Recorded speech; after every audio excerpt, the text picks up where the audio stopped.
नमस्कार। आज हम बात करने वाले हैं टाइप 2 डायबिटीज के इलाज में इस्तेमाल होने वाली एक बहुत ही कॉमन दवा के बारे में। ये एक ट्रिपल कॉम्बिनेशन टैबलेट है जिसमें सिटाग्लिप्टिन, ग्लिमिपेराइड और मेटफॉर्मिन होते हैं। चलिए आज इसे अच्छे से समझते हैं कि ये दवा आखिर काम कैसे करती है और ये इतनी ज़रूरी क्यों हो सकती है। तो सवाल ये उठता है कि आखिर एक गोली, सिर्फ एक गोली, 3 अलग-अलग तरीकों से हाई ब्लड शुगर से कैसे लड़ सकती है? ये सवाल ही इस दवा के काम करने के तरीके का आप कह सकते हैं एकदम कोर है। तो आइए इसी को समझने की कोशिश करते हैं कि ये 3 अलग-अलग दवाएं मिलकर कैसे हाई ब्लड शुगर को कंट्रोल में लाती हैं। तो आज हम क्या क्या कवर करने वाले हैं। सबसे पहले हम टाइप 2 डायबिटीज़ को समझेंगे, फिर देखेंगे कि ये 3-in-1 सोल्यूशन है क्या, ये ट्रिपल थेरेपी काम क्यों करती है, इसे लेना कब और कैसे है, और हाँ, साइड इफ़ेक्ट्स और सेफ्टी के बारे में भी बात करेंगे। आखिर में सबसे ज़रूरी बात, लाइफस्टाइल का रोल। तो चलिए शुरू करते हैं पहले सेक्शन से, टाइप 2 डायबिटीज़ को समझना। देखिए, दवा के पीछे का क्यों समझना बहुत ज़रूरी है, क्योंकि जब हम अपनी कंडीशन को अच्छी तरह समझते हैं ना, तो इलाज भी ज़्यादा असरदार होता है। तो टाइप 2 डायबिटीज़ आखिर है क्या? देखिए, आसान भाषा में समझे तो इसमें 2 मेन प्रॉब्लम्स होती हैं। पहली तो ये कि शरीर की जो कोशिकाएं हैं वो इंसुलिन को ठीक से रिस्पॉन्ड नहीं करती, इसे हम इंसुलिन रेजिस्टेंस कहते हैं। और दूसरी दिक्कत ये है कि वक्त के साथ साथ हमारा पैंक्रियाज यानी अग्न्याशय उतना इंसुलिन बना ही नहीं पाता जितनी ज़रूरत होती है। नतीजा, ब्लड शुगर बढ़ जाता है। तो ब्लड शुगर को कंट्रोल में रखना इतना ज़रूरी क्यों है? देखिए, अगर डायबिटीज़ कंट्रोल में नहीं है तो इसका असर हमारे शरीर के बहुत ज़रूरी अंगों पर पड़ सकता है, हमारे दिल पर, किडनी पर, नसों पर और आँखों पर भी। जब हम ग्लूकोज को अच्छे से कंट्रोल करते हैं तो इन सारे खतरों को काफ़ी हद तक कम कर सकते हैं। चलिए, अब आते हैं इस दवा पर। ये 1 में 3 का समाधान। हम इस कॉम्बिनेशन गोली को कह सकते हैं डीकंस्ट्रक्ट करेंगे और समझेंगे कि इसका हर एक हिस्सा अपना काम कैसे करता है। तो पहला कंपोनेंट है मेटफॉर्मिन। आप इसे इस टीम का कह सकते हैं बेस प्लेयर मानिए। ये क्या करता है? ये शरीर को इंसुलिन बेहतर तरीके से इस्तेमाल करने में मदद करता है और लिवर में जो एक्स्ट्रा शुगर बनता है ना, उसे भी कम करता है। मतलब शरीर को ज्यादा एफिशिएंट बनाता है।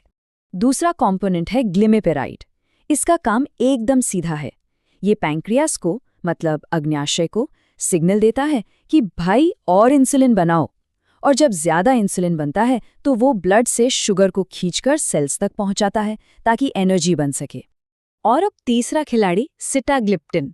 ये खास तौर पर खाना खाने के बाद जो शुगर स्पाइक होता है ना, उसे टारगेट करता है। ये हमारे शरीर के इंक्रेटिन हार्मोन्स पर काम करता है ताकि खाना खाने के बाद इंसुलिन रिलीज बढ़ जाए और शुगर कंट्रोल में रहे। तो ये है हमारी ट्रिपल एक्शन टीम। जैसा कि आप देख सकते हैं, तीनों दवाएं मिलकर एक परफेक्ट टीम बनाती है। मेटफॉर्मिन, ये शुगर प्रोडक्शन को कम करके इंसुलिन का इस्तेमाल सुधारता है। ग्लिमिपेराइड, ये पैंक्रियास से और इंसुलिन निकलवाता है। और सिटाग्लिप्टिन, ये खाने के बाद इंसुलिन को ऑप्टिमाइज करता है। एक साथ ये तीनों कमाल का काम करते हैं। तो अब ये तो समझ आ गया कि ये तीनों क्या करते हैं, पर सवाल ये है कि ये ट्रिपल थेरेपी आखिर काम क्यों करती है। चलिए इस कंबाइंड अप्रोच की पावर को समझते हैं। तो डॉक्टर ये कॉम्बिनेशन कब प्रिस्क्राइब करते हैं? आमतौर पर तब जब 1 या 2 दवाएं काफ़ी नहीं पड़ रही हों, या जब फास्टिंग और खाने के बाद दोनों की शुगर हाई चल रही हो। और अगर HbA1c का लेवल टारगेट से ऊपर बना हुआ है, तब भी इसकी ज़रूरत पड़ती है। मतलब जब एक मजबूत और बैलेंस्ड कंट्रोल की ज़रूरत हो। इस ट्रिपल थेरेपी के फायदे भी ज़बरदस्त हैं। एक तो ओवरऑल ब्लड शुगर कंट्रोल बहुत बेहतर हो जाता है। HbA1c के लेवल में भी अच्छी खासी गिरावट आती है। और सोचिए, 3 अलग-अलग गोलियों की जगह सिर्फ 1 टैबलेट लेनी पड़ती है। ये बहुत बड़ी सहूलियत है। इससे दिन भर कंट्रोल भी ज़्यादा कंसिस्टेंट रहता है। चलिए अब बात करते हैं प्रैक्टिकल चीज़ों की। इसे लेना कब और कैसे है, ये आपकी सक्सेस के लिए डेली रूटीन का हिस्सा है, तो इसे ठीक से समझना बहुत ज़रूरी है।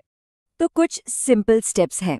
पहला, इसे दिन में 1 या 2 बार लेना होता है, जैसा भी डॉक्टर ने बताया हो। दूसरा, इसे हमेशा खाने के साथ लें ताकि पेट में गड़बड़ न हो। तीसरा, हर दिन एक ही टाइम पर लेने की कोशिश करें, इससे कंसिस्टेंसी बनी रहती है। और चौथा, जो बहुत ज़रूरी है, टैबलेट को पूरा निगलना है, इसे तोड़ना या चबाना नहीं है। अच्छा, एक सवाल जो अक्सर लोगों के मन में आता है, अगर एक डोज मिस हो जाए तो क्या करें? देखिए, जैसे ही याद आए इसे ले लीजिए। हाँ, लेकिन अगर अगली डोज का टाइम लगभग हो ही गया है तो फिर उस मिस्ड डोज को छोड़ दीजिए। और एक बात हमेशा याद रखनी है, कभी भी एक साथ 2 डोज मत लीजिए, ये बहुत ज़रूरी है। अब बात करते हैं एक और ज़रूरी पहलू की, साइड इफ़ेक्ट्स और सेफ्टी। क्या जानना है और किस पर नज़र रखनी है, ये समझना ज़रूरी है ताकि आप पूरी तरह से इन्फॉर्म्ड रहें। देखिए, कुछ कॉमन साइड इफ़ेक्ट्स हो सकते हैं, जैसे पेट में हल्की गड़बड़, सिर दर्द या पेट फूलना। ये अक्सर शुरू में होते हैं और फिर अपने आप ठीक हो जाते हैं। लेकिन एक बड़ा रिस्क है जिस पर ध्यान देना है, और वो है हाइपोग्लाइसीमिया, मतलब लो ब्लड शुगर का खतरा। ये खासकर ग्लिमेपेराइड की वजह से हो सकता है और इसे मैनेज करना ज़रूरी है। तो लो ब्लड शुगर की लक्षण क्या हैं? ध्यान से सुनिए। पसीना आना, शरीर में कंपकपी होना, चक्कर आना, एकदम से तेज भूख लगना या फिर चिड़चिड़ापन महसूस होना, ये सारे लो ब्लड शुगर के संकेत हो सकते हैं। तो अगर ऐसे लक्षण महसूस हों तो एक्शन प्लान क्या होना चाहिए? स्टेप 1, लक्षणों को पहचानिए। स्टेप 2, फौरन कोई जल्दी शुगर देने वाली चीज लीजिए, जैसे जूस या ग्लूकोज टैबलेट। और स्टेप 3, बाद में अपने डॉक्टर को इस बारे में जरूर बताइए। और अब आते हैं सबसे जरूरी हिस्से पर, लाइफस्टाइल। क्योंकि दवा और लाइफस्टाइल ये दोनों पार्टनर हैं। दवा एक बहुत पावरफुल टूल है, पर ये अकेले काम नहीं करती। तो आपकी भूमिका क्या है? सबसे पहले डाइट और एक्सरसाइज। मीठे ड्रिंक्स और मैदे जैसी चीजों से बचें। सब्जियां, दालें, साबुत अनाज, मतलब फाइबर वाली चीजें ज्यादा खाएं। रोजाना 30 मिनट की तेज वॉक का टारगेट रखें। और हाँ, दिन भर पानी भी पीते रहें। आपकी दूसरी भूमिका है मॉनिटरिंग की। डॉक्टर की सलाह के मुताबिक अपना ब्लड शुगर चेक करते रहें। हर 3 महीने में HbA1c की जांच कराएं, और किडनी और आंखों के लिए भी रेगुलर चेकअप बहुत ज़रूरी हैं। और आखिर में एक बहुत ही ज़रूरी बात याद रखिए, ये सारी जानकारी सिर्फ पेशेंट अवेयरनेस के लिए है। अपने डॉक्टर से सलाह लिए बिना अपनी दवा को ना तो शुरू करें, ना बंद करें, और ना ही उसकी डोज में कोई बदलाव करें। तो आखिर में ये सवाल बचता है कि ये सभी टूल्स, ये जानकारी, ये दवा, ये लाइफस्टाइल चेंजेस एक सेहतमंद जिंदगी जीने में हमारी सबसे अच्छी मदद कैसे कर सकते हैं? क्योंकि सही जानकारी ही सही मायनों में हमें सशक्त बनाती है, खासकर जब बात हमारे स्वास्थ्य की हो।